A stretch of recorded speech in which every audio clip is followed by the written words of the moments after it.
À la recherche de l'essentiel. Le livre des vivants. De la part de Jésus de Nazareth. La richesse. À partir de « Heureux les pauvres en esprit ». Il sera plus difficile à un riche d'entrer dans le royaume de Dieu qu'à un chameau de passer par le trou de l'aiguille. Vous ne pouvez servir Dieu et Mammon, le dieu argent.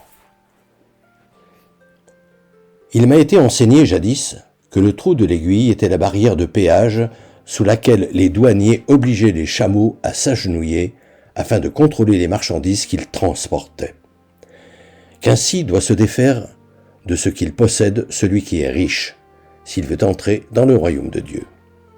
Après sa mort ou avant, puisque, nous dit Jésus, le royaume s'approche de nous quand nous accueillons la bonne nouvelle.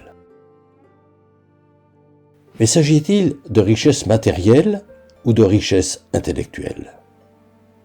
Comprendre, à partir de la célèbre réflexion de Jésus, « Rendez à César ce qui est à César et à Dieu ce qui est à Dieu », parole qui, en séparant le monde matériel du monde spirituel, est fondatrice de la laïcité, on dit aussi de la séparation des églises et de l'État, que Jésus ne visait pas en premier la richesse matérielle, et qu'il n'avait pas non plus l'intention de détruire le système politico-économique en place, le même qui nous régit aujourd'hui, bien qu'il en dénonçât les dangers, puisqu'il acceptait de manger à la table des riches. En revanche, entendre que la richesse que Jésus met ici en accusation est d'abord l'intelligence. Cette intelligence qui pourrait bien être l'écharde dans la chair dont se plaignait l'apôtre Paul, qui en fit trop grand usage, selon moi.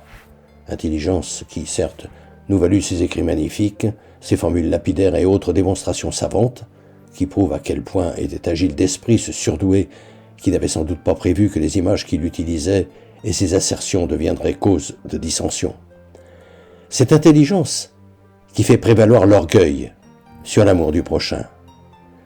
Cette intelligence dont les fruits, accumulés en tas de certitudes, tels la pomme de l'arbre défendu, nous tentent tellement que nous ne réalisons pas que, pour sauver les assoiffés que nous croisons dans le désert du manque de foi, il nous suffirait de distiller dans leur bouche quelques gouttes d'eau pure. Intelligence orgueilleuse de ces religieux et pratiquants qui se croient agressés quand on ne croit pas comme eux, et qui n'ont qu'une idée, se protéger en se barricadant derrière ce qui leur a été enseigné. Car pour eux n'existe qu'une vérité, celle du credo, qu'il faut croire en entier, ce qui évite de s'enquérir du point exact du chemin de la foi où en sont, à ce moment, ceux qui n'en sont pas arrivés au même point qu'eux.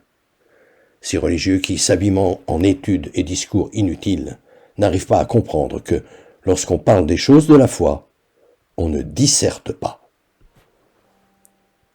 À la semaine prochaine. Fraternellement. Depuis des années, environ une fois par mois, j'envoie une lettre d'information spirituelle à tout mon carnet d'adresses. Le thème du moment est, depuis janvier 2019, être chrétien, ça veut dire quoi ? Si ce sujet vous intéresse, n'hésitez pas à me transmettre votre mail, en vous contentant d'indiquer auditeur YouTube, vos noms et prénoms, et éventuellement votre numéro de téléphone si vous souhaitez me parler.